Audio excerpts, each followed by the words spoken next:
काय सांगाल भाऊ, प्रभाग क्रमांक 22 मधून आज उमेदवारी अर्ज भरला, काय वाटतं? खरं तर आज उमेदवारी अर्ज भरला, निश्चित एक कुठंतरी आज पहिलं पाऊल प्रगतीसाठी टाकलंय. येणाऱ्या काळात खरं तर आज पाऊल टाकले एक जनतेचं पण आता सहकार्य असेल. येणाऱ्या काळात मतदान दिलं, चांगल्या मतांनी विजय केलं तर निश्चित येणाऱ्या काळात काळवडीसाठी बदल घडवण्याचा 100% प्रयत्न करणार. आज आपण भारतीय जनता पार्टीकडून अर्ज भरलाय, आपला काही एबी फॉर्म वगैरे काय भेटला आहे का? नाही, अजून तर काही एबी फॉर्म वगैरे भेटला नाहीये, पण निश्चित येईल थोड्या दिवसात. आपल्या मनामध्ये काय धाकधूक आहे का म्हणजे विषय काय? नक्कीच धाकधूक जोपर्यंत पक्षाचा एबी फॉर्म येत नाही तोपर्यंत मनात धाकधूक राहणारच आहे. तर आपण आपल्या प्रभागामध्ये आपण फिरत असताना आपल्याला कोणत्या प्रमुख समस्या जाणवल्या? प्रमुख समस्या पाहताच आता लाईट, पाणी, रोड हे तर प्रमुख समस्या आहेत. म्हणजे तुम्ही इतर ठिकाणी गेलास तर प्रभाग क्रमांक शेजारच्याच प्रभागात गेला तर रस्ते नाही, किंवा आपल्या प्रभागात आला तर रस्त्याचा अडचण आहे, ड्रेनेजची अडचण आहे.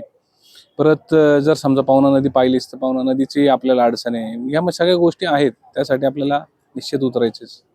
आपण येणाऱ्या काळामध्ये कोणत्या तीन समस्याला प्रामुख्याने सोडण्याचा प्रयत्न करावा?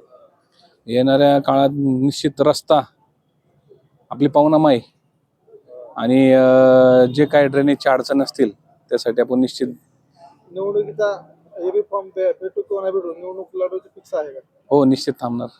मग आपण नागरिकांना काय आवाहन करायला माध्यमातून? नागरिकांना निश्चित आवाहन करणार की येणाऱ्या काळात शिक्षित उमेदवाराला जर संधी दिलीच तर नक्की बदल घडवण्याचे ताकद आम्ही ठेवू.